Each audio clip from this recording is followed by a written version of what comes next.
Hi friends, എല്ലാവർക്കും നമ്മുടെ പുതിയ എപ്പിസോഡിലോട്ട് സ്വാഗതം. ഇത് ഞാനിവിടെ തയ്യാറാക്കാൻ പോകുന്നത് നല്ല ക്രിസ്പി ആയിട്ടുള്ളൊരു ചിക്കൻ ഫ്രൈ ആണ്. നമുക്കിത് എങ്ങനെയാണ് തയ്യാറാക്കുന്നതെന്ന് നോക്കാം. ആദ്യമായിട്ട് ഇതിനാവശ്യമായ ഇൻഗ്രീഡിയൻസ് എന്തൊക്കെയാണെന്ന് നോക്കാം.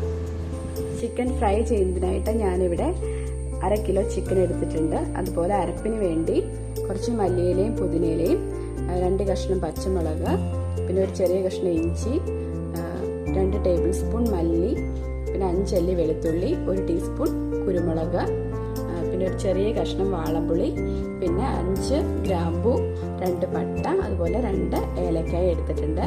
പിന്നെ പൊടിയായിട്ട് മഞ്ഞൾപ്പൊടിയും 2 ടേബിൾ സ്പൂൺ കാശ്മീരി മുളക് പൊടി, പിന്നെ 2 ടേബിൾ സ്പൂൺ തൈര്, 2 ടേബിൾ സ്പൂൺ ഓട്സ്, പിന്നെ 1 ടീസ്പൂൺ പെരുംജീരകം എടുത്തിട്ടുണ്ട്. ഇതെങ്ങനെയാണ് തയ്യാറാക്കുന്നതെന്ന് നോക്കാം. അതിനായിട്ട് നമുക്ക് ഈ പ്ലേറ്റിലിരിക്കുന്നത് ഒന്ന് അരച്ചെടുക്കാം. ഞാൻ പേസ്റ്റാക്കി അരച്ചെടുത്തിട്ടുണ്ട്. ഇനി നമുക്കിതിലേക്ക് ഇട്ട് കൊടുക്കാം.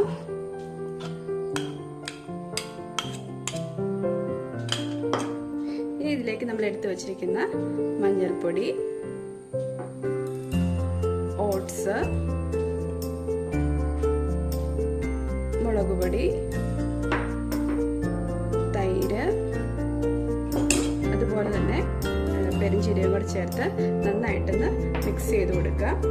ആവശ്യത്തിന് ഉപ്പും കൂടി ചേർത്ത് കൊടുക്കണം. അപ്പം ഞാൻ ഇത് മിക്സ് ചെയ്തിട്ടുണ്ട്. ഇനി നമുക്കിത് 1 മണിക്കൂറെങ്കിലും മാറ്റി വയ്ക്കണം. അതിനുശേഷം വറുത്തെടുക്കാം. ഇത് ഫ്രിഡ്ജിലോട്ട് വയ്ക്കുകയാണ് 1 മണിക്കൂറത്തേക്ക്. ഞാനിവിടെ എണ്ണ ചൂടാക്കാൻ വെച്ചിട്ടുണ്ടായിരുന്നു. എണ്ണ ചൂടായിട്ടുണ്ട്. അപ്പം നമുക്കിതിലേക്ക് ചിക്കൻ കഷ്ണങ്ങൾ ഓരോന്നായിട്ട് ഇട്ട് കൊടുക്കാം.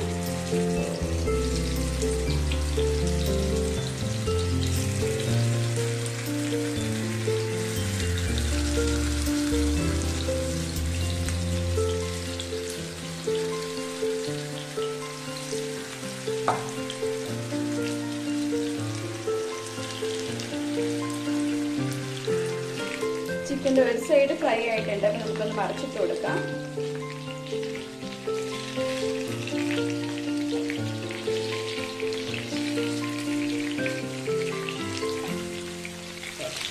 നമ്മുടെ ചിക്കൻ ഇവിടെ ഫ്രൈ ആയിട്ടുണ്ട്. നമുക്കിതൊരു പ്ലേറ്റിലോട്ട് മാറ്റാം.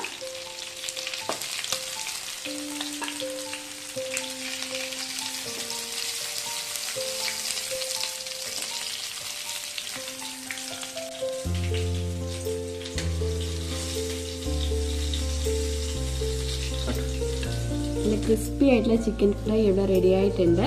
നിങ്ങൾക്ക് എല്ലാവർക്കും ഇഷ്ടമായെന്ന് വിശ്വസിക്കുന്നു. എല്ലാവരും തന്നെ ഇത് വീട്ടിൽ ട്രൈ ചെയ്ത് നോക്കണം.